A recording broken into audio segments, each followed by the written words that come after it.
Welcome to Film Strip Sessions, where we discuss a topic about movies, television, or entertainment at large. I'm Jay, your Film Strip host here, and excited to welcome two guests who I don't need any introduction, but are amazing to have, and I will introduce them nonetheless. First off, Phil from Phil at the Movies, as well as DC Unlimited. Phil, thanks for coming back on the show.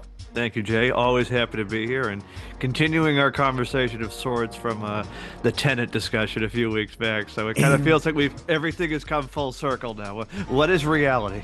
Indeed, indeed. And also joining us, Carmelita Valdez-McKoy from all the cool shit you ought to be listening to besides this podcast. Carmelita, thank you for coming back on the show. Most recently, the voice of the greatest plot summary in the history of Film Strip podcast, the Transformers episode. Hi, Jay. I'm so happy to be back, as always. And that was really fun. And I really enjoyed the episode because, of course, I listened. Thank you.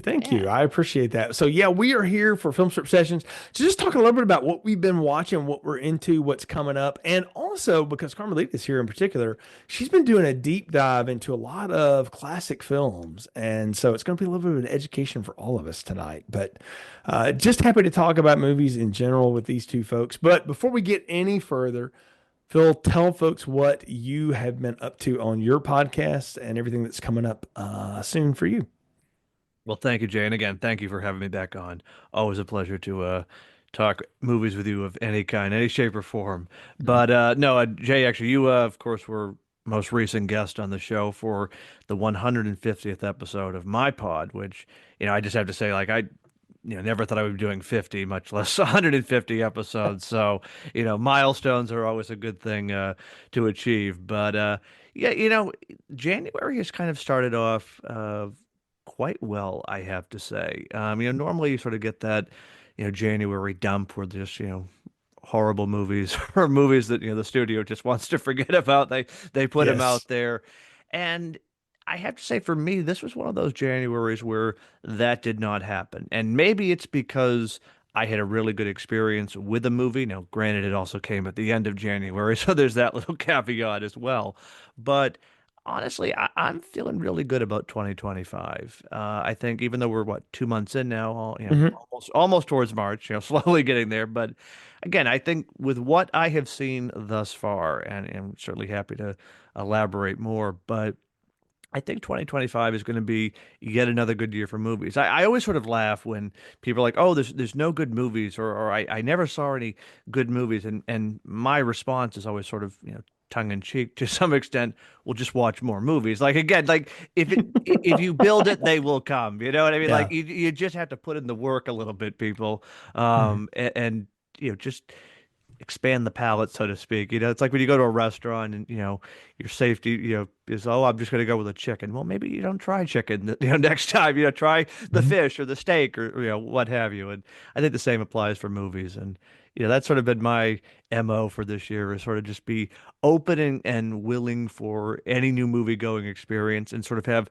no expectations. Because I think sometimes we get into that trap where we sort of go in to a movie and think, okay, this is either going to be the greatest thing in the world or it's going to be a total piece of crap. And then you're either, pleasantly surprised or, crushed beyond belief. And then it's like, what do we do now? So I think lowering expectations and just sort of remembering, these are just movies, folks. Like, life will go on, but also just enjoy the experience. Because I think so much is just so lost where we just sort of like push it aside and think, oh, what the hell, but like just enjoy it, savor the experience. Excellent to say. And thank you for having me on that 150th episode. It was a lot of fun talking Tenet. And I mean, again, I could talk for hours and hours upon that. I've done it on 3 shows now and probably won't be the last time I'll talk about that movie. So I said we could do it right now, but I mean, yeah, we could. Yeah, we're going to do that. So yeah. So, Carl, what about you? What have you been up to lately? Well, I always marvel at folks watching like every new movie that comes out, or because I just haven't been. And there's a lot of reasons for that. I think it's there for a while. There was a time a couple years ago where I was living 2 blocks from a movie theater. So it was like super easy to just like walk the 2 blocks. Yeah. But I have found that like in recent years, I'm less open to the risk, and expectations definitely plays into it.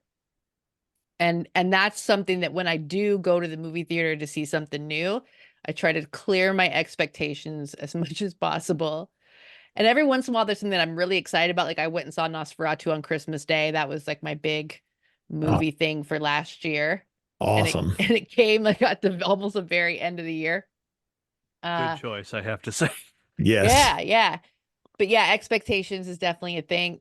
Well, there's just so many older films that I haven't seen. There's just so many movies.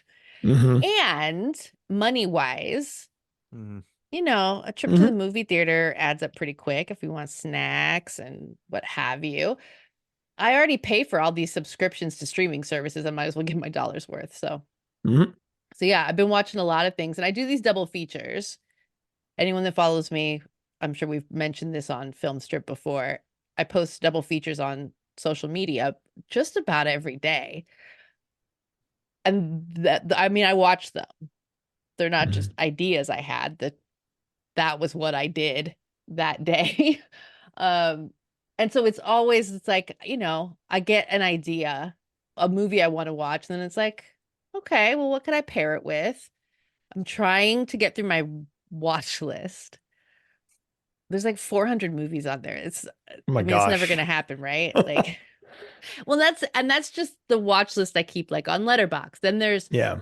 the movies Mm. I have saved on my Prime account, on my Criterion account, Mm. whatever, in Tubi. Hmm.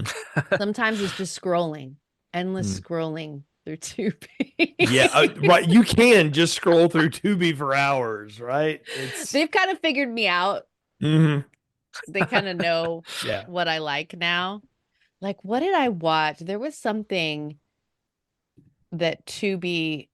Oh, there was this movie Dementia from 1955. It's like an experimental film, and it's kind of Ooh. got this noir kind of thriller vibe about it. And there's jazz in it, and I paired that with Angel Heart. And like that was a good time. So it's like That's little things like that, that's a right? great pairing, by the way. Yeah. But It's, Tubi knew that I would enjoy it, and Tubi was not mhm. wrong. I I think of all the streaming services, Tubi has the most intuitive algorithm It really available. does. It Yeah. does. It knows you to a T, Yeah, it Yeah. which really is learns you as a user. Yeah. right. Well, and they So, have so many things, right? yeah, yeah. Um, It's having that Fox and that Warner's library, which is just yes. expansive, because they've acquired so much through the years. And there's stuff that, it comes and goes, but it's the stuff that lives there forever, Mm. that you can just find. And you're like, I mean, like I watched this movie in there called Devil's Reign, which if y'all have never seen it, it's a I great have. William Shatner movie, by the I way. have. It's And from the Ernest 70s. Borgnine. It's amazing. Yes, Ernest Yeah. Borgnine in it. It's Phil, if you haven't seen it, you got to watch this. No, that one's a new on me. I got turned on to that because the guys at We Hate Movies talked about it. I was like, I must see this. And then I watched it. And I was like, oh God, it's even better. So, yeah, it's amazing. But that's the kind of thing that a streaming service like Tubi can provide you. No, Yeah, you find these lost gems. yeah, yeah. And that's the Yeah. funny thing. Like Netflix and Prime are full of those too, but you just gotta like dig for them deep. You Whereas got to go Tubi's even like, here it further. all is. No, I will tell you, a few years back, I found on Tubi, of all places, the Michael Keaton thriller from the 90s, Pacific Heights. Oh, I love that movie. Saw that in theaters. Yeah, Yes. no, it was funny. I had heard a lot of great things about that over the years, but had just never gotten around to seeing it. And then one day I was, flipping through Tubi and, son of a gun, there it was. I was like, all right, I finally see what this is all about. And it's like, thank you, Tubi, for bringing this into my life because, I mean, Yeah. one, it was, just mind blowing because, it's Michael Keaton to begin with, but it was just it was like, okay, why is this being sort of relegated to Tubi? Like, that should be Well, like front and center on Netflix or something like that. that's if I'm not mistaken, that's Matthew Modine and Melanie Yes. Griffith too, right? Oh yeah, stellar Oh God. cast. See again, why can I remember that and like nothing else useful? But Michael Keaton as the bad guy is a Yeah, yeah. rare thing to find. Oh no, Like as the sinister one, like it's good. oh yeah, So no, especially because this is like post Batman '89, so it's sort of like the mhm. last thing you would expect him to do. And I Yeah. mean, he's he's on fire in this movie. It was really a It's good. good performance. I'll give y'all a Michael Keaton deep cut if you haven't seen it. Have you seen the movie Clean and Sober? Have either of y'all Oh, ever Mhm. encountered that that? is So powerful. saw that as somebody coming up, and watched it, and then years later in graduate school in counseling, my professor assigned us all like find a movie that you can like watch that's about therapy and all this stuff. And I was like, oh, I know exactly where to go to. Mm. And because I worked in the library at the time, I knew we had it. So before Tubi existed, you went to the library, and you still can do that, by the way. Yeah. But I went and grabbed the VHS, watched it, talked to friends of mine who were watching it. We wrote like a paper about it or whatever. And my professor had not seen it, and she was blown away by like how realistic it predicts it projects addiction and addiction therapy and what that's like for somebody. And the performance he gives in that, it bombed at the box office. It didn't make it. So he went back to doing like goofy comedies for a few years. Right. And it's almost like Mhm. Tom Hanks did Nothing in Common, which is a great drama, and it bombed. And then so he did goofy comedies until he did, Forrest Gump and all the other stuff that he won Oscars for. And it's like, yeah, this is like the first time you see this guy try to do something and it doesn't work. But years later, you go back to it and you're like, holy cow, what a linchpin performance. It's an incredible performance. Oh yeah. Yeah. Again. And not an easy watch, but it's a No. good movie. Yeah. Yeah.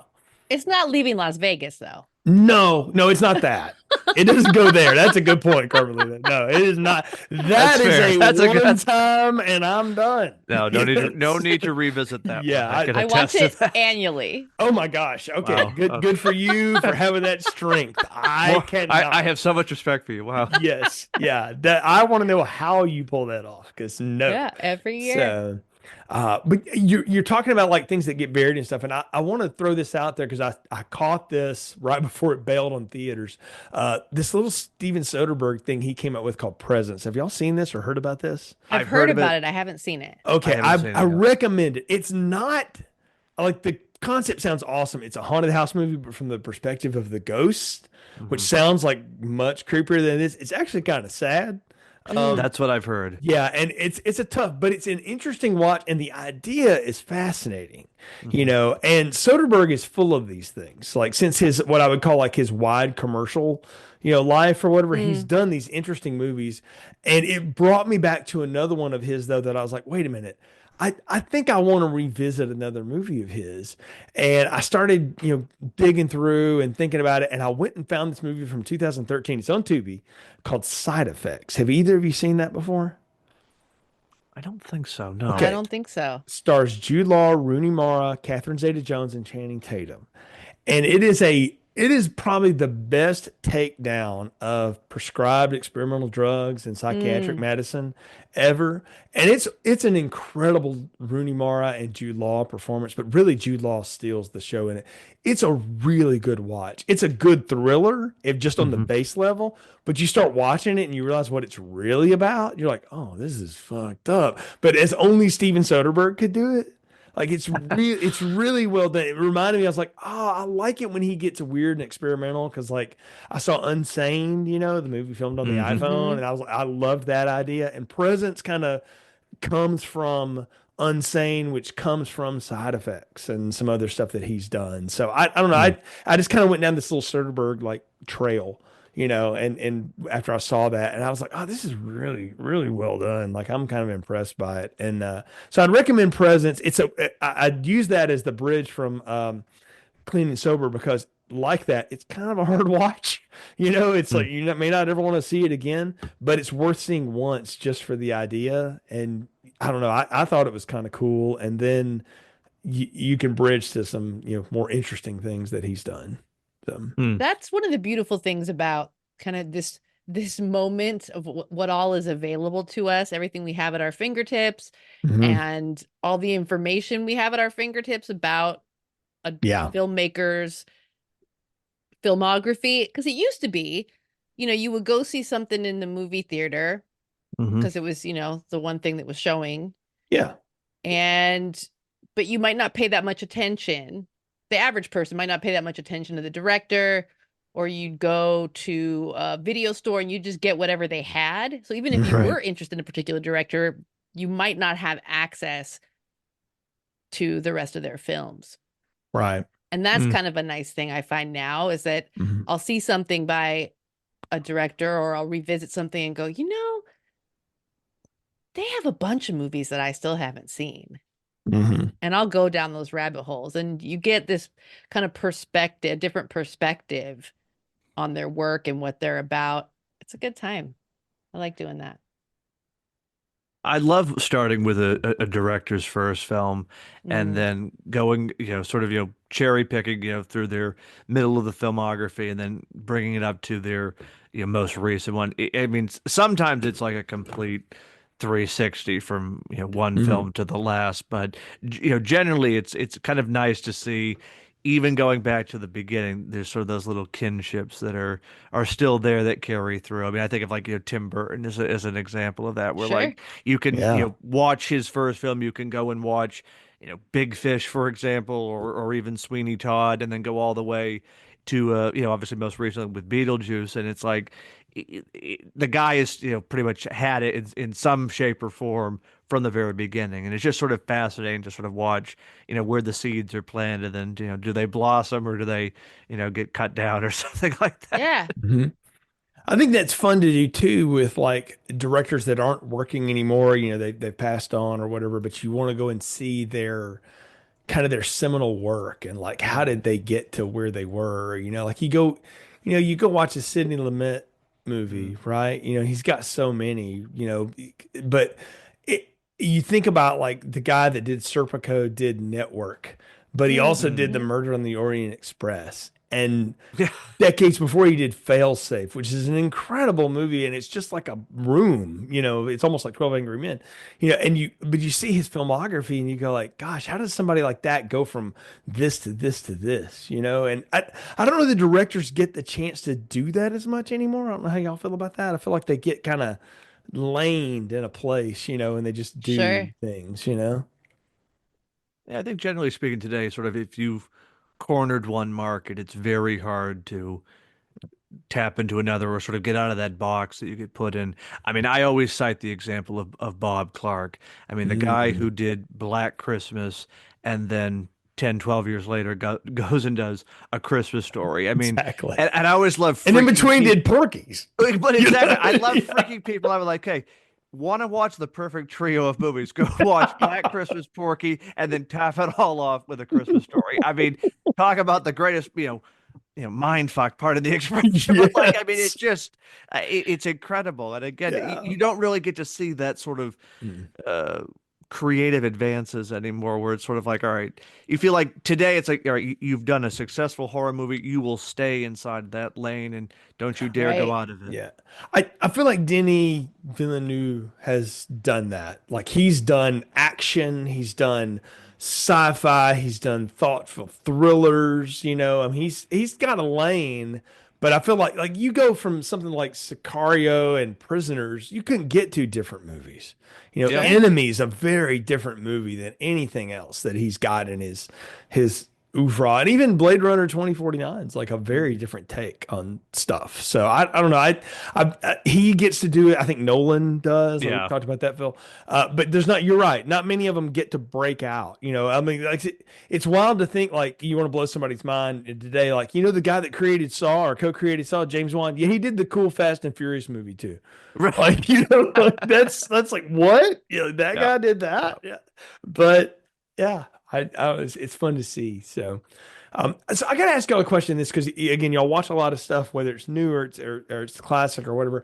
And you both mentioned it in your intro that there's like this bifurcated critique of movies these days. Either it's incredible or it sucks. Mm, And like, where did we lose the nuance of the in between? Do you think? Like, when did that happen? Is it social media's fault or is it just the world we live in today? no, that's a great question. I think social media definitely is a big part of that. Hmm. There's a lot of hyperbole on the internet. There's a lot of it's the greatest, it's the worst, and that gets more engagement. And whether people consciously or subconsciously are seeking that out, that's part of how those platforms work. And maybe too, we are living in a time where a lot of things feel a lot more polarized. Mm. And so that might also be it. And then I wonder too about and I'm sure a lot of people have said this, you get these, I feel like films, like there's not a lot of like those middle of the road, middle budget movies Mhm. anymore, right? Yeah. That people could be kind of somewhere in the middle about. And so you have these, the films themselves are kind of asking you to love it or hate it sometimes. Well, Phil, you were talking about Pacific Heights earlier. That's a great example of that kind of middle budget adult thriller, you know? Movies that don't get made anymore. I Yeah. mean, let's Right. just be honest. Those kind of films, the studios will, generally speaking, put aside, or they'll be dumped, for lack of a better word, onto a streaming service and not be given the full theatrical experience. So, in a Mhm. lot of ways, we're sort of missing out either by design or by choice of those sort of middle of the ground films that are either, neither good nor bad, but are just, it's a decent, passable film. I mean, Mhm. that's why I will always, until the end of time, champion the horror genre, because I feel that is still the one area where you can really A, have experimentation and work within the genre and subgenres, but also B, you're not spending a lot of money. You're, Mhm. maybe doing $20 million, maybe. Yes. And that kind of gives you the free reign to sort of go wild in a way, but then not sort of be burdened yourself with, okay, we're making a $300 million movie. And Yeah. again, Yeah. generally speaking, like horror fans are going to be just grateful that you're getting a horror movie. Like, there's sort of like this, not Mhm. necessarily a gut reaction or a knee-jerk reaction, but like, no, this is the greatest movie in the world. It's like, no, all right, we saw Terrifier. All right, let's go see Longlegs or Heretic, or let's rewatch The Exorcist. Like, I mean, there's just sort of that almost kind of a live and let live spirit, which doesn't necessarily lend itself to other movies. You think of even just this year's Oscar races. Okay, well, this one must be the best, or this is the worst thing since the beginning of time. And again, where's that nuance, folks? Where is Mhm. that Yeah. middle ground? And again, you said it perfectly, Carmelia, that social media does not allow that. Again, no one Right. has time to sort of break down in a 20-point memo, this is what I thought about, Killers of the Flower Moon or something, or what have you. Mhm. But it's just, all right, did you love it? Did you hate it? And that's, of course, what gets the traction. I think you're onto something there too with those high budgets. When you hear a number like $300 million, I'm thinking, man, it's hard not to have a feeling like, okay, well, I'm expecting something epic. I'm Right. Mhm. expecting Right. something really well executed. That's Yeah. not necessarily the case. I watch a lot of cult and exploitation films Hmm. or lower budget horror films, older films with all these kind of wide range indie films, experimental films. And there is a leeway that I give a film when I know Yeah. that you didn't have a lot of money to throw at this. You had to be creative Hmm. and do more with less. And I can go into a film like that and be like, okay, like, yeah, this and this was not, it wasn't that great, but this other aspect of that film was awesome. And I love that they tried to do this. And I love that they made this. And I love that they put themselves out there. I give it a little more leeway. I think it can be a little more difficult when you hear the budget of some of these films and like the cast list, these, A-list stars, and you're like, okay, well, I kind of wanted more out of that, No, it's a great you point. know? And Phil, I think you make a really good point that there's really two genres I think that continually offer new stuff every year and fans just eat it up, and it's action and horror films. Hmm. Yeah. Our friends at Action for Everyone, and there are other shows as well that really highlight, like, there's great, really smart, really fun action films that don't have anything to do with John Wick that are being Right. made every year, and you're just missing them, because Hmm. they go DTV, or they, you don't think about them, you don't, unless you seek them out. And horror kind of feels in the same way, though. I personally believe we are in a horror renaissance right now, y'all. Because so many Co-sign. small little horror films have blown up, and now you're getting sequels, and you've got people making movies that really know how to make a good horror film. You know, Osgood Perkins and Christopher Landon, and you've even got Scott Derrickson coming back to the genre, who I think is great at it. There's good horror films being made, and then you got Eli Roth throwing in stuff, and there's sequel stuff, and then there's also stuff that just kind of exists on its own. That's it's sort of fun, like Hard Eyes. I saw that recently in theaters. I know Phil, you did too. That is that is a perfect reimagining of the standard 80s slasher film, just told from Yes. modern perspective. So you've got the Yep. snarky 2020s kind of modern perspective, but poking fun at itself. And you've got stars that you know from other things, mostly TV, some movies. But that's what used to happen to people when they broke into movies. You did a horror movie, because it's cheap. You can get it. You get a lot of exposure. And next thing you're the next big thing on sitcoms or whatever. And I feel like Hard Eyes encapsulates all of that stuff while also paying off a lot of like fan service. I mean, you got Devin Sawa and Jordana Brewster in it, for goodness sakes, and but at no time in that movie was I bored.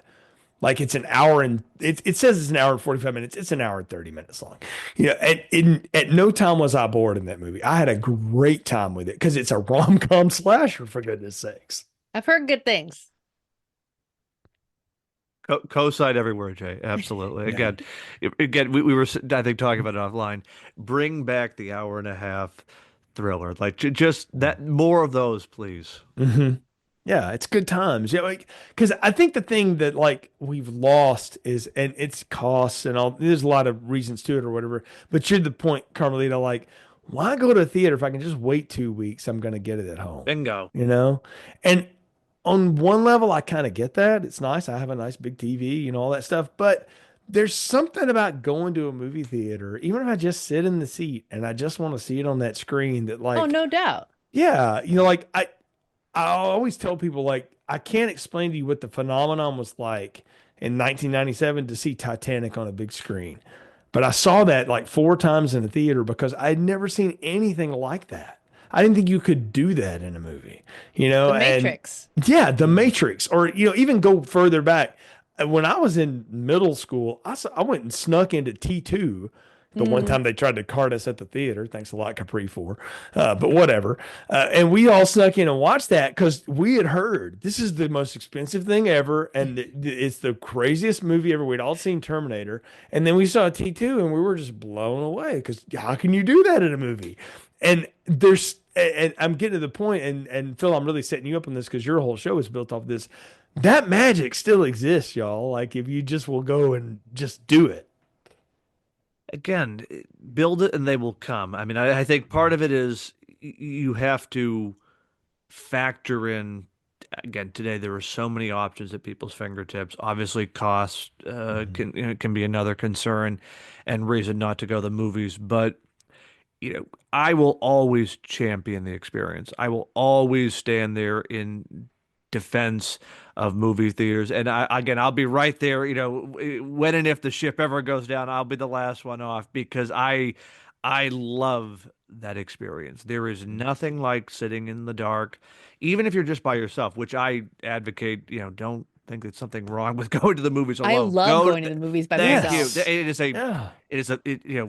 It's a cheap form of therapy right there, folks. hmm But no, in all seriousness, it's wonderful to just unplug because, yes, at home you have your TV, it's great, but you've got distractions. And even if you put your phone away, like, it's not the same. I don't care how much money you spend, how big your home theater is, it is not the same as leaving your house and going into a theater and watching something on the big screen. And even better, sharing in that community experience with other people. Again, Yes.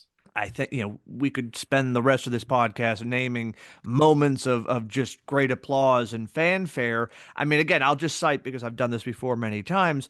The Dark Knight, watching that opening night with an audience is still one of the greatest movie going experiences I have ever had, coming up on almost 20 years later.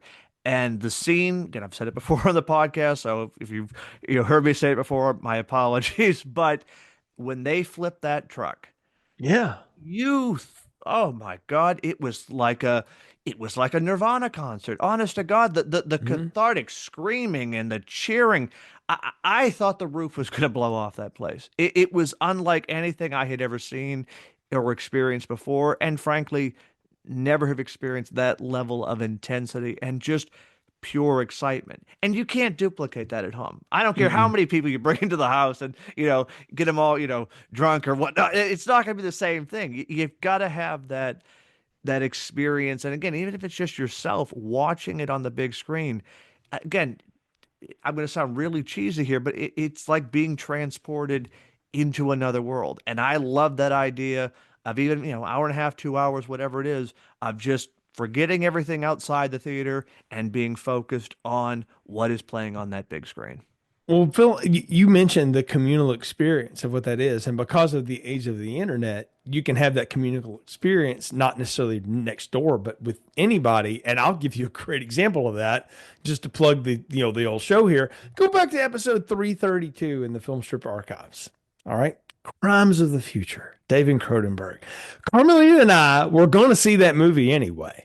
And we just decided we just need to make an episode out of it. And that episode is best summed up as me and Carmelita trying to explain to each other what it was we saw.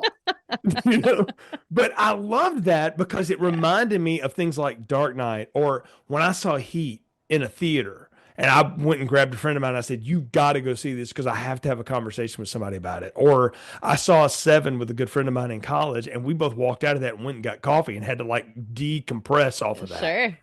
Or when I saw Inception, like I had to have a conversation about it. And it doesn't even have to be these big movies that do that. Every movie can give you that in some way. Like, and I feel like that's the thing that like the internet can give you that if you will tap into it in the Mhm. right place, whether you're listening to people have that combo or you're having it with just your friends. Who cares if anybody ever listens to it? It's sort of working through all that together. That's the fun part of it, the communal part of it. I mean, when I grew up going to movies, I would go alone sometimes or I would go with friends, and it was always so that we could get to the end and go and talk about it afterward. I used to love, especially back in high school and college, a bunch of us would go see whatever. Again, wasn't even have to be a Yeah. big movie, but just afterwards, go out for a few drinks or, have lunch or dinner or whatever, and just like converse about the movie, Hmm. deconstruct the movie afterwards. I mean, that was like Yeah. almost an experience in itself, especially like, I think back to Inception. I mean, that was one of those movies where you wanted to take people with you and then you wanted to go and sit down and have coffee and just like unpack, like, what did I just watch? Explain to me what did you feel? Like, I mean, Hmm. that's all part of the excitement. Is the top falling over or not? Tell me, damn it. Tell me. That's You right. know. But okay, so Carmelita, you've been going back a lot again. If people watch you, follow you on social media, follow you on Uh-huh. Letterboxd, you go back and find these classic films, you pair them up with things also classic or from the recent past or whatever. Do you deconstruct that with anybody, or is that all just in your own head?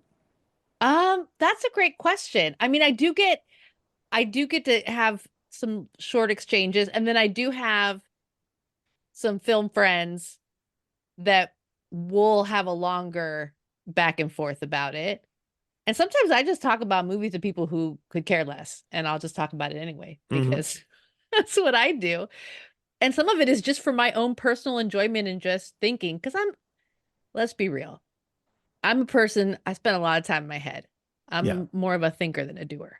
Same. So Yeah. I'm happy to just like, oh, ponder this thing. Like, Mhm. was it last night or the night before? It was last night. I watched The Knight of Cups,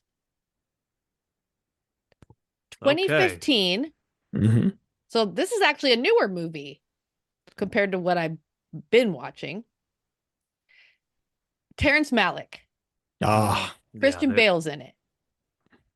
But like your reaction, like I haven't heard really anyone talk about it. Mm-mm. I do see, I mean, it has, like I see online, like it's had some people log having viewed it, but I had never spoken to anyone who had talked about enjoying it or not enjoying it or even seeing it.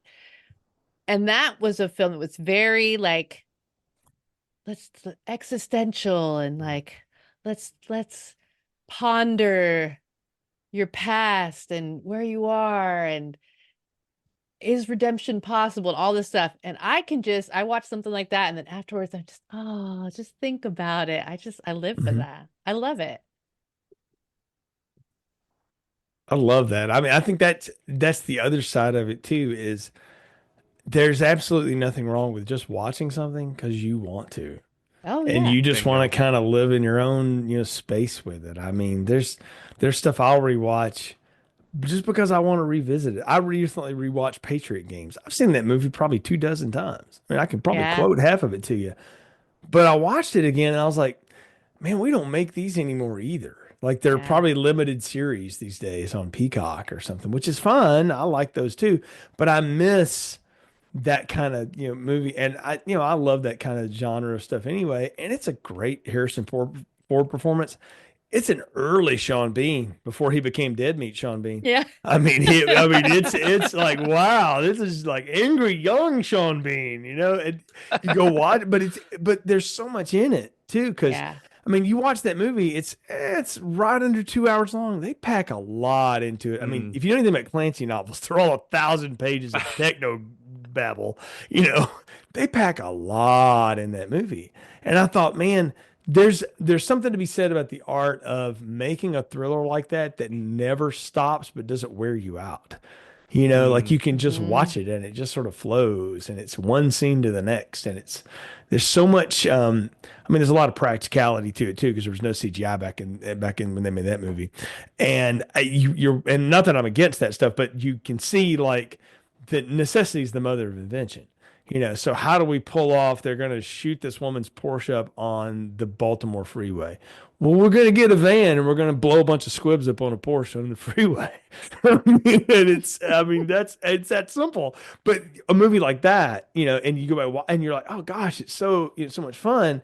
Versus, maybe not even versus, but I watched a movie called Source Code with Jake Gyllenhaal in it, which is kind of like a low rent version of the Tony Scott classic Deja Vu, you know, Yeah.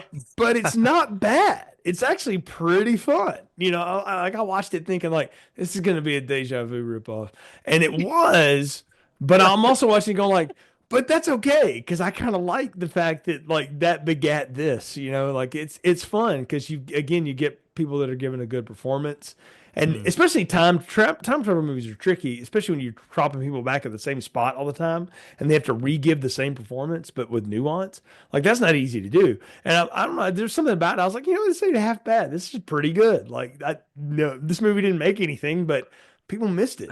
And I love discovering stuff like that. As you're Mm. talking, you got me thinking this, revisiting films you've seen before. Mhm. And then the movie theater experience. Like now that's one thing I will go way out of my way if I know that a film that I love that Right. came out before my time or for some reason I was not able too young or whatever to see in the movie theater, when they bring those back for anniversary screenings, rep screenings, I will go way out of my way. And just about every time I've gone to one of those anniversary screenings, it's full because a Mm. lot of other people either saw it in theaters the 40 years before and want to recapture that magic, or there's younger members of the audience who would never had the chance.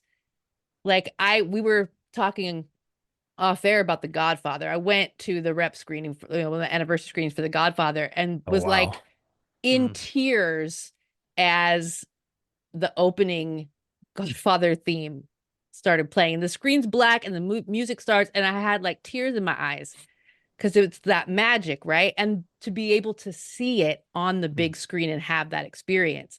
Yeah. You bring some of those back for more than one or two shows. I mean, you could get a lot of people interested in going back to the movie theater to have that magic on a movie they already know they love. They just want to experience it in a new way. I mean, you look at most recently last year with the 10th anniversary re-release of Interstellar. Mm. Not Yeah. to not to keep bringing up Hmm. Christopher Nolan, but don't get me started. No, I mean right then and there, that is a film again. it already had an audience, I think, when it came out, but in the 10 years that it followed, it has just grown and grown with many people. And I think, anyone who thinks it's Nolan's best film, I mean, wouldn't argue with that, because I mean, it's one of those films where each and every time you watch it, again, I've seen it more times than I probably, can count at this point. It just affects you in such a way. I mean, I remember seeing it back a couple months ago during the re-release, and again, like what you did with The Godfather, just immediately when that score hits you, you're just overwhelmed with emotion, and then just the whole ride that follows. It's such a profound effect. So yeah, I always endorse bring back older movies again, just because there's Yeah. always going to be a new audience. But before Phantom Menace came back and brought Star Wars back into everybody's lives, they re-released the original trilogy, the special Indeed, they editions on did. theaters.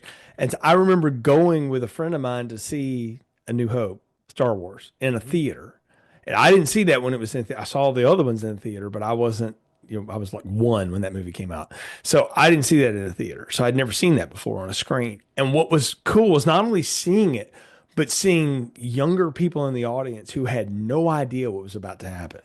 Because at that point, Star Wars wasn't as accessible as it is now. They didn't know, and so they had no idea what was about to go down. Watching that come over, I love that idea of, I call it like nostalgia screening. I'm all for that. Yeah. That was a cool experience. And I'll give you another one too. I went and saw Grease when it was like the 20 or 25th anniversary of that or whatever. And I realized my parents let me watch that because they just knew I was too young to pick up on the innuendo as a kid. Because there's a And then I lot. saw it and I was like, oh my God, this is the raciest thing in the planet. And then I saw the musical on like a stage production. I was like, oh God, it's even worse. God, yeah. Yeah. But The movie's tame, really. yeah, but I was like, man, the movie's like easy. But I caught up on, and I was like, oh gosh, the things you don't notice as a kid Oh yeah. that you see later, and it's so much. And that, like, I have like a list of things that, like, if I ever have the chance to see it in a theater, I'm gonna go out of my way to do it, because like you said with The Godfather, Carmelita, that's an experience I don't think I can get at home anywhere. And so I wanted to ask the two of you, what's on like your bucket list of like screen? I want to see this in a screen because I didn't get to see it on one at some point. Oh. Because I can give you my number There's one so right many, now. though. There's a I've lot. never Yeah. seen I've never seen Jaws on a big screen Oh, in a theater. And at some point, I'm like, I'm going to do that in my life because that it's one of my favorite movies ever, and I just want to experience it in that format. I totally endorse you doing that, Jay. I have seen Jaws more. Again, that's another one, more times than I care to count. I've Yeah. seen it probably 5 times on the big screen through various re-releases. Most recently, actually, was last year. And again, no matter how many times I've seen it, again, that's a movie that never gets old. You certainly can attest to that. But there is nothing like seeing that film on the big screen, particularly when that score hits. And when you Oh, see the shark for the very first time, like, again, I've seen Jaws more times than I can count. I jump out of my seat when it happens, and that's just, again, the power of a damn good movie. yeah. I'm hopeful in 2025. It's the 50th anniversary. Can we I please? think you'll have Oh, a chance. I guaranteed. think you'll Yeah, have a we got to chance. have something. So, Yeah, you but absolutely will. but what about y'all? What are things on Boy. your like? Oh gosh, I want to see this in the theater. If I ever get the chance to, I'm going to do it. Oh, this is rough because there's so many. I mean, Yeah. I know. Oh God, this is a great that question. is a really good question. I could Oh, man. probably think of offhand 3 come to mind, and I know there are more, but just off the top of my head, um, the original Dracula, starring Mm, Bela Lugosi. I would mm. love to see that on the big screen. Let's see. I would love to see Psycho on the big screen. Oh yeah. That would be, I think, a real treat. And then, kind of again, keeping in that sort of oldie but a goodie, I would love to see the original Miracle on 34th Street on the big Oh, that'd be screen. great. Oh, Yeah, Yeah, those would be my 3. that's good. huh. I'm really thinking about this. This is really hard. Well, I just rewatched this over the weekend, and I don't know that I'll ever get the chance, but Ken Russell's The Devils. Oh, Oh, okay. that's a I really would good one. That's a I good Ooh, would one. love Very to see good pick. that Very in good a pick. theater. yes. Um, let's see. Well, like any of Cronenberg's really early stuff. Right. Imagine seeing Shivers in the theater. Oh, it would Oh. be so Oh, fun. I would love Dear That'd God. be that. a good time. Yeah. I would love that. I'm trying to think what else. It's I a good mean, midnight movie, by the way. That's yeah, I yeah. mean, there's just so many. Because when I love a film, even if Mhm. it's not lots of special effects or any of Yeah. that, that to have that magic of sitting in the dark theater Mm. and it's on this massive screen and the sound and having your little popcorn and you're just being engulfed by a film. I Mhm. mean, I would love to have that experience with kind of all those old favorites. I really would. And I've Mm. knocked some of the big ones off my list. Like I've been to see Alien, I've been to see both the Godfathers, The Exorcist. When Mm. they brought that back with the director's cut, I Oh, went that to would be. that. Yeah. I see. I haven't seen that in the theater. I just loved my favorite story about that is the first time I showed that to my wife, she like laughed through the whole thing. Like Oh, she was fat, and I realized later, like, oh, laughter to her is the same. Like that's her scared response, it's been you know. yeah. But she wasn't really scared by it. She's like she thought it was hilarious, and she's like, "Is this supposed to be scary?" I was like, "Yes." People like ran from the theaters, Now when this these happened. two are going to be kind of weird. Like this is going to sound weird to people, and I missed my chance with Ben-Hur a couple Mm. years ago. Like I would love to go see Ben-Hur in Oh theater. yeah, Some Mm. of those big, like the big sea cla battle and Oh, Yeah. yeah. chariot races, and then like Cleopatra Hmm. Yes. to see that spectacle Yeah. on a big because it's kind of it was made for the big screen, right? Yeah, Yeah. those really were. Like Spartacus from Mm-hmm. Kubrick's library. I would like that. And if I could see 2001 in a theater, Yeah. I would just eat And that that one they do alive. screenings, right? They I do. mean, They do. It's just, That pops up a lot. yeah, I have to look for, I think it would be one of those like, I'd have to find the right screening for it because I feel like it would turn into like the room where like too many people are like doing stuff during it. I'm like, no, just watch right. the movie. So, yeah, like I feel you. Like that's a communal experience too. Let's do that. But I kind of just want to go and let that wave over me, you know? So, Harry would be fun. ooh, yeah, that would be fun. Ooh. See, Phil, you said the original Psycho, and the first thing that popped in my head is like, oh, I have to do that too because I sat through that Gus Van Sant thing in a theater in my life. So I need to wash that from my brain at some point. Vertigo. I haven't had a chance to see Vertigo on a big screen. I Oh, think that would be one to see. I think North by Northwest would be awesome Mm. on a big screen. Another good one. Yeah, I think anything like that. Yeah, you said Ben Hur, Carmelita. I think that one, the Ten Commandments would be great on a Mm-hmm. big Yeah. screen. Yep. Spartacus, as I mentioned, any of those big classic, Yeah. the Lawrence of Arabia, those. oh, Yeah. Yeah. that's the Yeah. one Whoa, with just yes, of the course. cinematography Yeah, alone that's would just be work of art. yeah, Yeah. And that's when you've art. got Yeah, thousands of extras and these elaborate sets that have been yeah. built and the costumes and the music is so important Hmm. to hear it Yeah, in a in good that way. theater. Yeah, I mean, I Yeah. tell people all the time, like I saw the first part of Wicked in a theater specifically because I wanted to hear that soundtrack pumped in a theater surround sound because I knew it would be epic, and it was. And I was like, yeah, even my thoughts about the soundtrack aside, I was like, I wanted to hear it in that motif because it Hmm. deserves it. And so, yeah, no, that's cool. So let me narrow it down for you. If there's because I know we all share this in common. If there's a horror movie you haven't seen in a theater, you could see in a theater, what would it be? Oh, Hmm. So I'll tell you mine, and it'll blow your mind that I haven't seen it in a theater. tell me. No, no, Yeah, no, go no. ahead. Y'all got to tell me Oh, first, and then I'll reveal mine. Yeah, Oh, this is so hard. You're killing me with I these know, questions. I know. Oh, well, I would love to see The Hunger Oh, that's a oh, that's great one. in a theater because Oh, I did not see that in 1983. My mm. parents were not taking me to see that. So, I can't imagine why. yeah, I would love to see that on the big screen. Yeah, And that'd be a that trip. soundtrack, it would be Hmm. amazing. Hmm. It's between two for me. The original Nightmare on Elm Street or The Shining. Ooh, good one. Yeah. Real good. Might even put preference with The Shining to see that on the Yeah. big screen. Yeah. I think in the big screen format, absolutely. So, Carmelita, I'll give you a fun one if you could just book your own theater for a weekend or whatever. I The wish. Hunger and then the 1980s version of Cat People right behind it. Sure. Yeah. That would Get the work. whole Bowie Yeah, look. you would get There you all of go. that. Yes. Yeah, I saw that way too young, but wow. So, that I've loved Annette O'Toole for a long time. But no, I mean, but really, I watched that and I was like, this movie is bonkers, but I get it.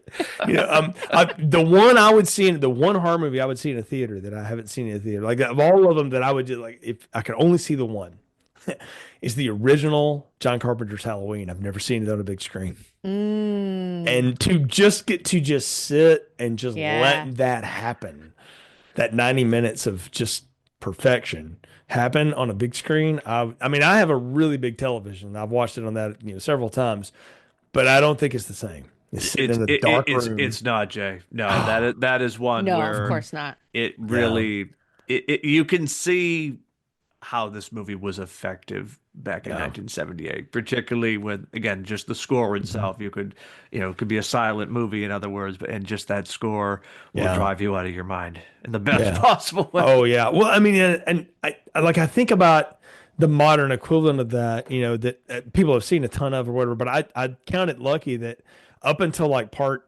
8 or whatever, my wife and I saw every Saw movie in a theater because one of our Mm. early dates was going to see the first Saw movie. We didn't know what it was about. We were like, she liked scary things, so did I. We're like two dudes locked in a bathroom. Sounds freaky. Let's go. And we went and saw that because we had already seen the remake of Night of the Living Dead. You know, so we're like, all right, we're in. And so we went and watched that, and I can't explain to everybody what it was like when the final twist of that movie happens and that music kicks in, and you're like, holy shit.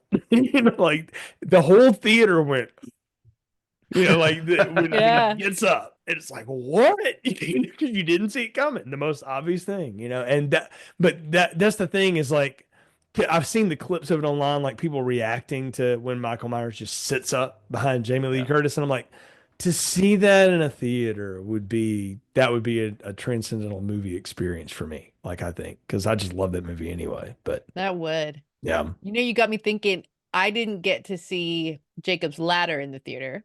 oh, That's one of my that's favorite that's movies. a good mind That's a twist. Yeah. Yeah, yeah. I Talk think about a trip there. the visuals Hmm. in that to see that Yeah. on a big screen would be amazing. Mm. And I feel like there's probably a lot of younger folks who have not seen that. Mm-mm.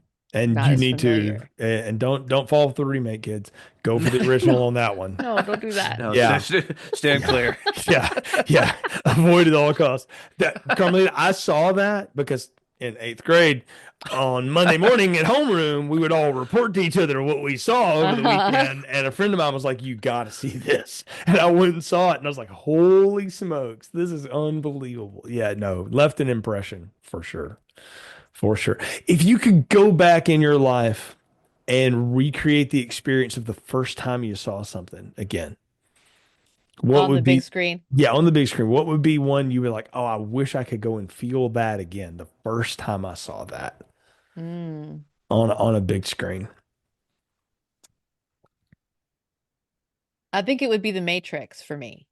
Yeah, it's a good There one. was That's a something good pick. about that was it, and I and I think that recreating aspect is what makes me say that one for sure, because it's been so parodied Mm.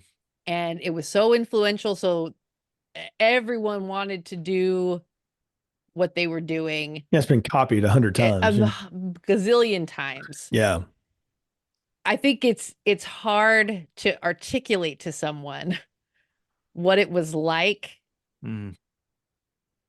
in that moment, being in that Hmm. theater, and had literally not seen anything like that before. Mm. The combination of the way the action was done, which I know they were doing in Hong Kong cinema, they didn't invent the wheel, but married with this aesthetic. And there was just something very special about that experience that we were just on Mm. fire after we Yeah, left the theater. that's awesome. That's a good one. Bill, Yeah, what so about just you? so I'm gonna keep it in the family a little bit or with my earlier answers. It would still be The Dark Knight. If I could go back to 2008 again, just the hype for that movie I've never had for any other film before since. It was just a one of those you had to be there Mm. experiences. Mhm. And I've often told the story on the pod before. It never would have occurred to me. Like today, you always have those like what ifs in your head. Oh, what if the movie sucks? What if what if it doesn't live up to Mhm. expectations? Those thoughts never entered my mind. Like it was a ride I was on from the time that movie was announced. People losing their minds over Heath Ledger being cast and just the crescendo of everything leading up to that film and then just seeing it opening night. It was one of those experiences that again, I still talk about it all these years later. I made a That's podcast basically because of yeah. that whole experience. So, here No, we are that's 150 episodes later. oh, that's awesome. That's incredible. And I love that. For me, it's one that I knew it was going to be a big deal because everybody was talking about it. It was on a source material that I hadn't accessed yet, but I knew was a thing. And it wasn't for my generation, but that was okay because I could still go to it. The original Harry Potter. Oh, Seeing Okay. that in a wow. theater and watching younger people react to it and get all the stuff. And I was like, this must be an incredible set of books. And then Mm. telling a coworker that the next Monday and her going like, hold on, and just handing me a stack. It's like the first three, go and be wiser. Yeah. Blew through them and it totally opened it up to me again. But the magic of that, it was the first time in a while I felt like I had gone into a theater and was completely transported into another place. Like Mm, for that 2 hours and 10 minutes, whatever it is, I just fell into Hogwarts and all of mm, that. And it's just, and I can watch that one to this day and feel that again. But to see that again in the theater, it was just such a cool. I mean, there's 100 of these I could do, but that one is one that just popped in mm, my head. Is like Yeah. that would be such a cool experience again because again, it was one of those that like when you get invited to the thing and you don't really know what it's about, but you get to be a part of it too. It's a lot of fun, and that was my intro into that world, and that's well, cool.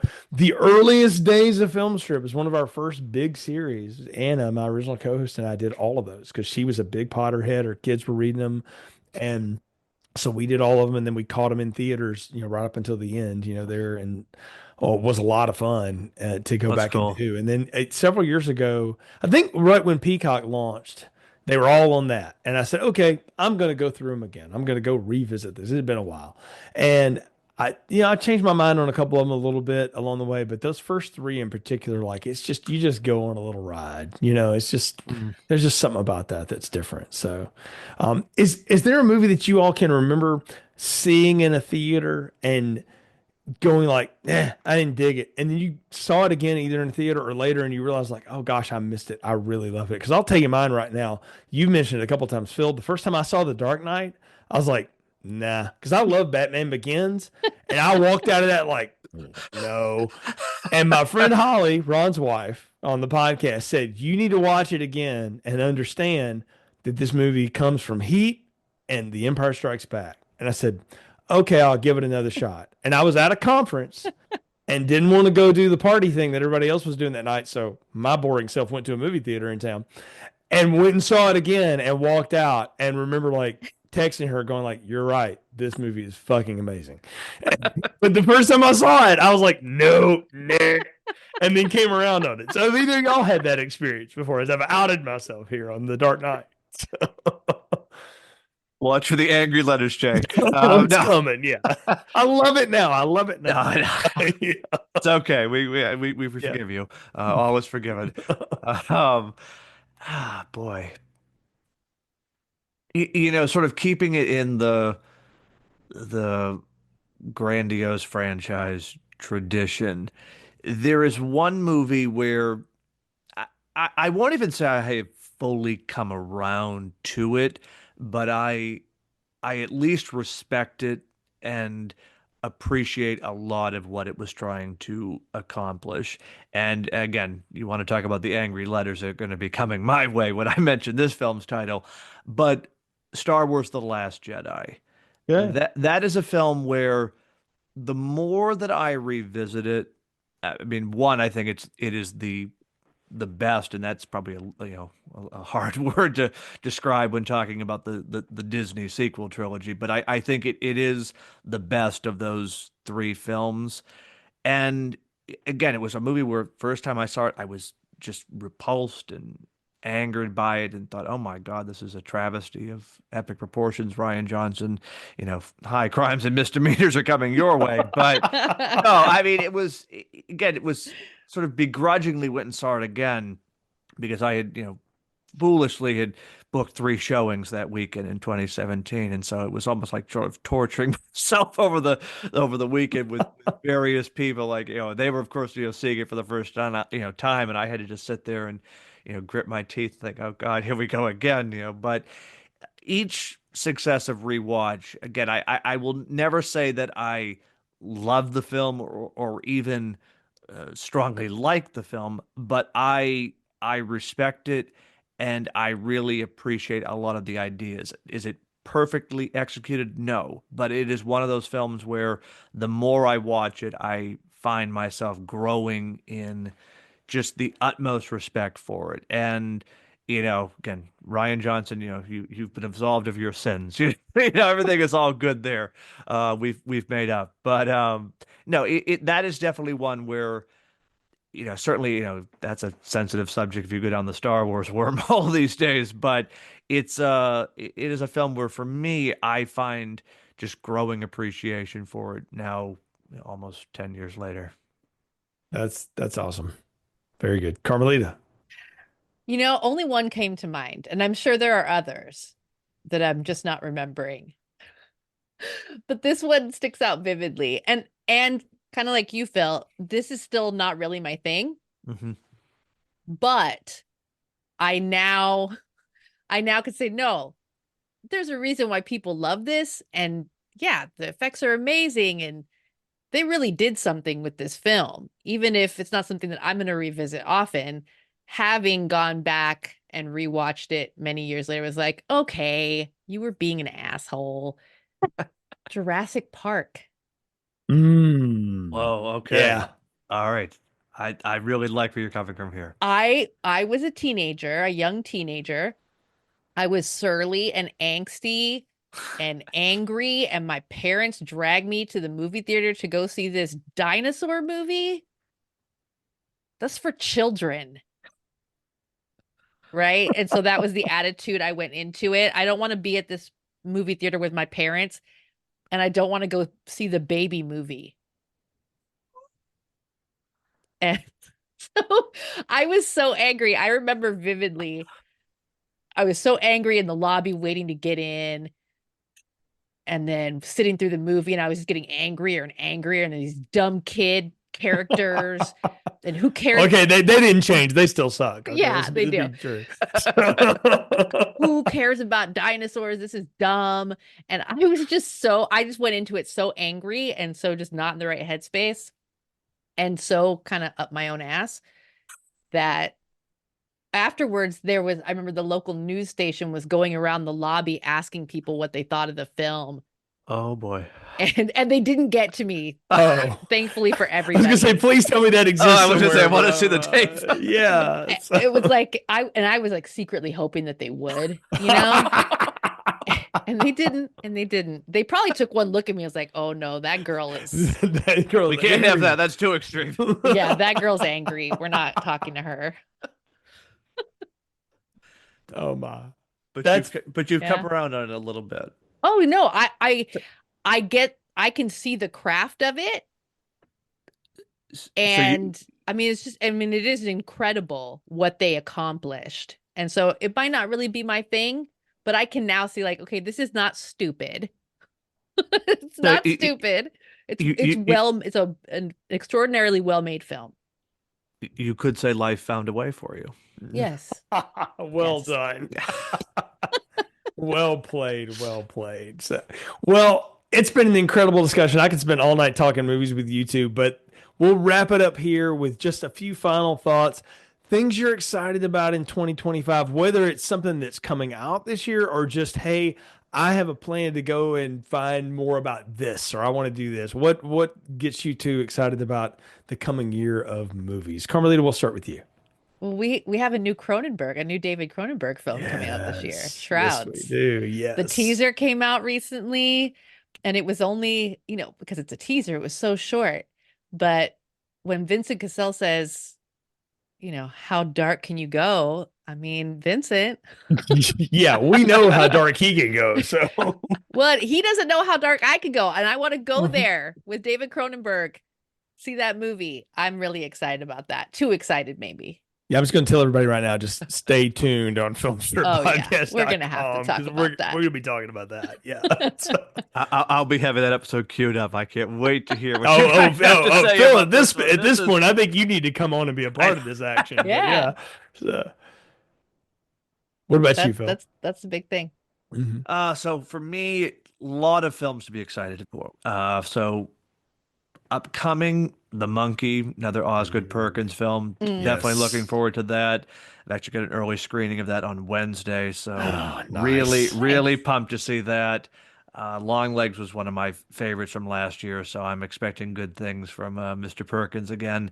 In addition, again, as I said, Ryan Johnson and I are back on speaking terms. So Wake Up Dead Man. Looking forward Yes. to that later this year. That's going to be good times. Yeah, that'd Yeah. be great. Del Toro's Frankenstein. And my most anticipated, bar none, is Mickey 17. I Oh, am yeah. just so ready to experience that movie from the delays and the push-offs. It's almost here, March 7th. Bring it on. I am ready to see how many different ways Robert Pattinson can die over the course of 2 hours. So it should be a good time. I And plus, it's from a favorite director of mine, Bong Joon-ho. So I think this should be another nice. exciting time for movies. Del Toro's Very. Frankenstein. I'm looking forward to that too. Oh, That yeah. Now that yeah, you mention it, yeah. Well, I co-sign all of those, but I'm going to add one to it. I can't wait to see what Maggie Gyllenhaal does with the Bride of Frankenstein because it's going to actually have that character in the movie, which the other one doesn't. And so I'm as pumped for that as any of the other things that are on the list for 2025. That's going to be. I'm telling y'all, horror movies are back like in a major way this year, but like not just we got them all. We got slashers, we got psychological, we got psycho spiritual, we got body horror, we got it all this year, y'all. And it's everybody's here in 2025. yes, it is. No, It that is is. something Yeah. amazing. And I think it's one of the reasons why horror is really bringing people out and bringing people together is that Mhm. there is this variety. There's some folk horror, there's some body horror, there's some slashers. There's a little bit of everything. Mhm. Yeah. Well, and I've often held the contention that horror movies help us contextualize unexplainable moments and times from a lot of different perspectives. And I feel like we live in a moment where that seems to happen every 5 minutes, right? So, thus the variety is back. Like art tends to imitate life, and Ain't that the truth? yeah, I mean, really, but I mean, Yeah. really, I feel like that. I do feel like those things coincide. Like I feel like I could write a paper on this, and maybe I did at one time or another. But like that, you look at you want to look at a period of history and understand at least American culture in particular, because that's what I know. Is look at the horror movies of the time. Right. They display the fears of the moment, and Mhm. and often help us figure them out, in Yeah. some way and We unravel them. process Yeah. the things that we're scared of, Hmm. the things we don't know how to handle or deal with, or we don't understand. And it's also like a release valve. Hmm. Mm. Yeah. Well, I mean, think of the big three from the late 70s, 80s. Halloween was what if horror came to suburbia and how do we deal with mental illness, and violent mental illness? We didn't understand it at the time. We don't really understand it now either, but we understand it more than we did then. But what if that got loose on us? What would that look like? The terror of suburbia. Friday the 13th was you're out in the middle of nowhere and you don't know what's coming for you besides all of the scary animals. What if the scariest one was another one of you? And then Nightmare on Elm Street was you can't just lock yourself in your house, because when you go to sleep, your sins are going to revisit you. And the idea of the sins of the parents revisiting on the kids, like all of that is what those three movies are about. And that may sound like, ooh, pass it, man, that's real deep. But really that's what they're about. And that's what the people that created them created before they became the sequel things that they are. That's the magic of those original films, and there's something neat about that, right? And then again, you go forward to the 90s and the 2000s, and even to today, these movies are reflecting what we are in a lot of ways. Exactly. Yeah. Absolutely. Now, again, I've said it before, I'll say it again. Horror has been with cinema from the very beginning. It will always be there so long as we have movies. And more to that point, it helps make sense a lot of the crazy and disturbing things going on in our world. And in Yes. some cases, the scariest things out there are not as, intimidating, once you put it in the context of a, Mhm. 2-hour movie or something, you sort of process and try to make sense of it. But No, that's for a whole separate discussion. no, but that's an excellent point, and it's a great way to sum up this edition of Film Strip Sessions, where we've been talking about the magic of movies, and that can be a lot of different things. So, once again, Phil, Carmelita, thank y'all so much for being a part of this discussion. Tell everybody how they can follow you and your great work out there. Well, thank you again for having me back. Loved it. And the opportunity to meet and speak with Phil for the first time. Awesome. Likewise. And folks can find me still on Twitter, but also on Blue Sky and spending equal time. So, and I'm on Letterboxd. Same handle for everything at Carmelita Says. Well, Jay, thank you again for having me back on the show. And Carmelita, it was wonderful to meet you officially and have a great movie discussion. Definitely look forward to future opportunities. But if you haven't had your fill of me tonight, I would encourage you to give a listen and follow to my show, Phil at the Movies. New episodes dropping each and every Friday, where I like to say it is for the love of movies. And I'm sure Jay will include in the show notes all the social media handles where you can stalk me in the best possible way.